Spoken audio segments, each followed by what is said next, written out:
It was a quiet, cold evening in New York City. The streets were empty save for a few late-night commuters heading home.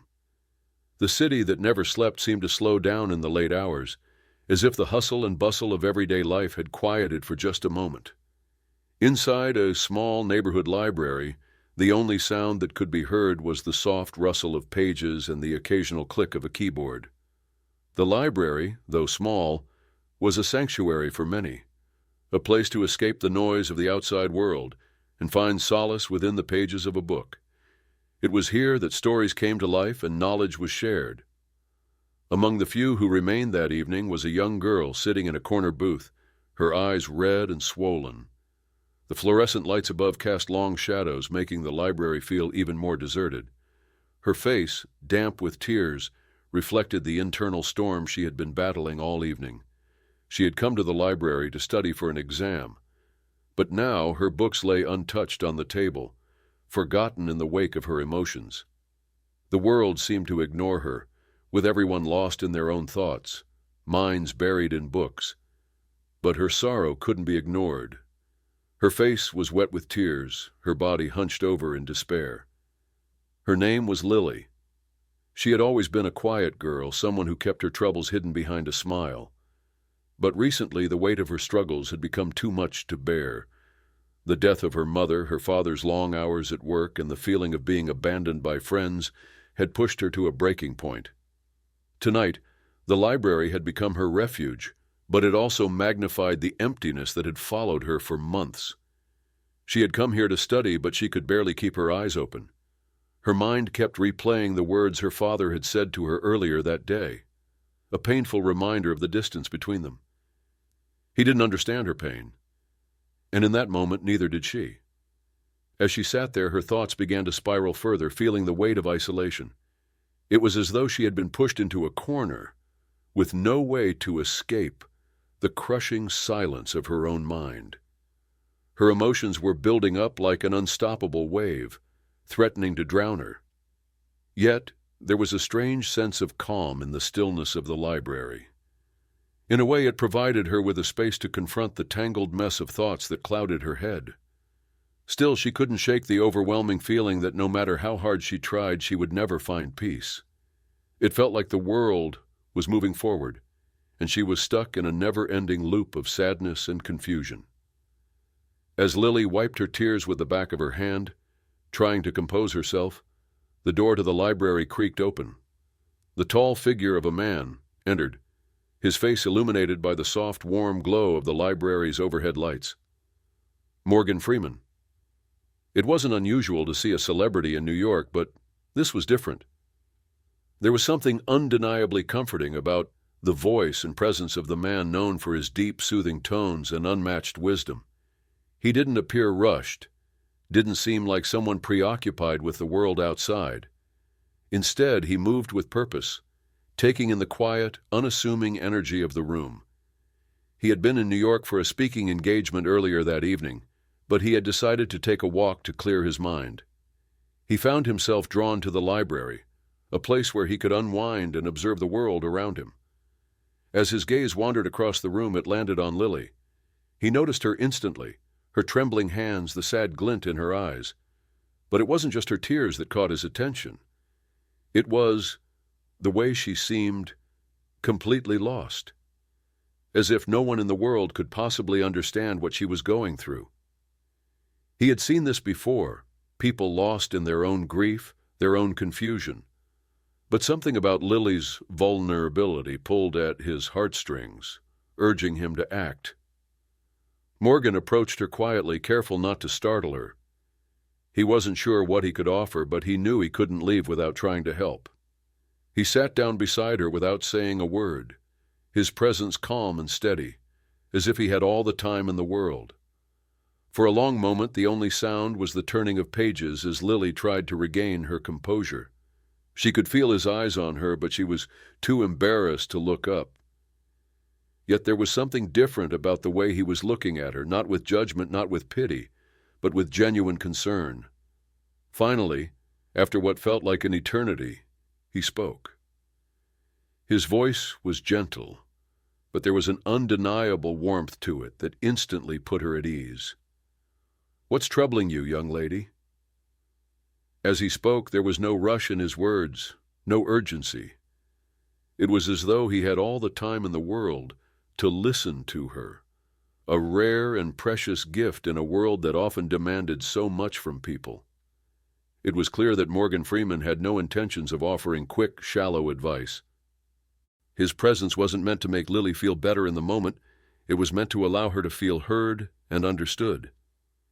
In his gentle, quiet demeanor, he reminded her that sometimes the simplest acts of kindness could have the most profound impact on someone's life.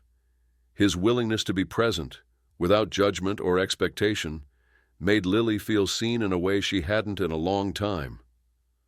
Lily sniffled, unable to form words at first. She had always been the kind of person who bottled up her emotions, not wanting to burden others with her pain. But something about the way Morgan had approached her without pressure, without rushing her, made her feel like it was okay to let go. Her throat tightened, but she finally managed to whisper, I feel like everything's falling apart. I don't feel like I belong anywhere anymore. It's like the world keeps moving on and I'm stuck. I don't know how to keep going." Her voice cracked as the weight of her words hit her, and she looked away, embarrassed by the flood of emotions she had unleashed. Morgan listened intently, his eyes softening as he heard the pain in her voice. He could see the depth of her struggle, and it reminded him of his own hardships when he was younger. There was no judgment in his eyes, no rush to offer her quick advice, just a quiet space to share her feelings. He understood that sometimes all someone needed was to be heard. "You know," he began, after a long pause, "life has a way of challenging us when we least expect it. And sometimes, when the world feels like it's spinning too fast, we feel like we're falling behind. But I want you to remember this. It's okay to feel lost. It doesn't make you weak. It makes you human." Lily looked up at him, her eyes wide with surprise. She hadn't expected him to say something like that. In a world that often told her to push through her pain, to hide her vulnerabilities, hearing someone say that it was okay to be lost was a revelation. For the first time in weeks, she felt like someone understood, not just her pain, but the complexity of her emotions. Morgan smiled gently, continuing, "You don't have to have all the answers right now. Life doesn't expect you to figure everything out in one go. You're allowed to take it one step at a time." The words seemed to sink into her heart, giving her a sense of peace that she hadn't felt in so long.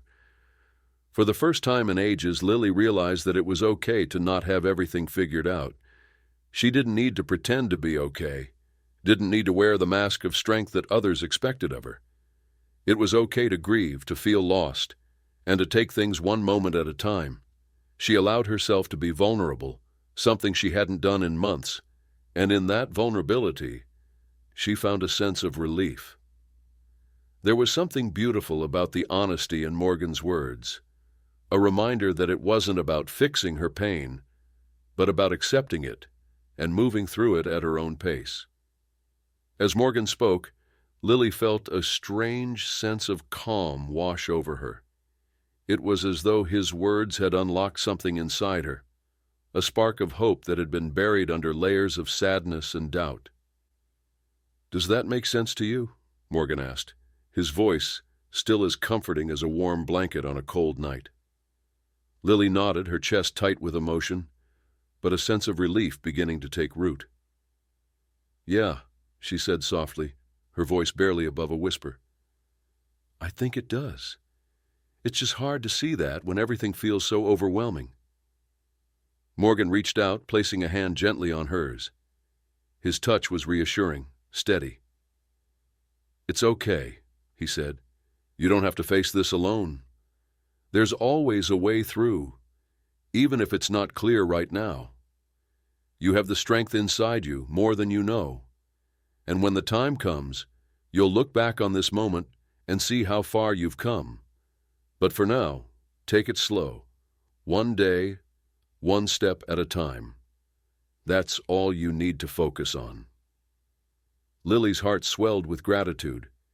She had come into the library seeking solace, but she had found something even more profound. Someone who made her believe that her story was far from over. As Morgan stood to leave, he looked down at her one last time, offering a final piece of advice. "Remember, Lily," he said, "you have the power to change your story. Don't let anyone, not even yourself, convince you that it's already been written. You have control over the next chapter." With those words, he turned and left the library, his footsteps echoing softly through the aisles. But Lily didn't feel alone anymore. She felt lighter, more hopeful, as though the weight she had carried for so long had begun to lift. She sat in silence for a moment, processing everything that had just happened. Morgan Freeman, of all people, had given her the comfort she didn't know she needed. It was like she had just been given permission to take control of her life again. For the first time in months, she felt the possibility of change, the hope that things could get better. There was a strength in her now that she hadn't seen before. The darkness didn't feel as overwhelming anymore. And though she knew the road ahead would be difficult, she was no longer afraid of walking it. She was ready to face whatever came her way. The days that followed were still difficult for Lily, but they felt different. She had a new perspective, one that was shaped by the words of a stranger who had taken the time to listen. She started taking small steps toward healing, calling her friends, reaching out for help, and even beginning to work on her studies again. The weight of her grief didn't disappear overnight, but she no longer felt like it was all-consuming. Every time she felt the familiar tug of sadness, she remembered Morgan's words, "Take it one step at a time." Slowly but surely, Lily began to see the world through a new lens, one where hope, though faint, was still possible. It was around this time that Lily joined a support group for people who had experienced loss. It was in that group that she realized how much she had grown. Her once overwhelming feelings of isolation were now replaced by a deep sense of connection. She found herself helping others through their grief, offering the same kindness and encouragement that Morgan had given her that night. She knew she wasn't the only one who had struggled, and she wanted to make sure that no one felt as alone as she had. The kindness that Morgan had shown her was something she could pass on, and she did so with every chance she got. As she helped others, Lily began to see that everyone had their own struggles, their own moments of vulnerability. It made her realize how important it was to connect with others, to share your pain and let others share theirs. Her own healing process had become intertwined with the healing of those around her. She had become a beacon of hope for others, someone who had been through the darkness and come out the other side. And in helping them, she helped herself even more. Every conversation, every act of kindness was another step toward reclaiming her own happiness. Years later, Lily found herself standing before an audience, sharing her story. It wasn't just a story of pain, it was a story of hope, of finding light in the darkest of times. As she spoke, she could feel the same weightlessness that had washed over her in the library years ago. And as she spoke of the night she met Morgan Freeman, she knew that his kindness had been the catalyst for her transformation. She hadn't just found strength that night. She had found her purpose. Lily's story became a testament to the power of compassion and human connection. She had taken Morgan's words to heart, and she carried them with her every day. Her own journey wasn't just about survival. It was about thriving in the face of adversity. And with each person she helped, the ripple effect of Morgan's kindness spread further and further, touching countless lives in ways she would never fully understand. In the end, the lessons she learned that night weren't just about finding peace. They were about giving others the space to find theirs.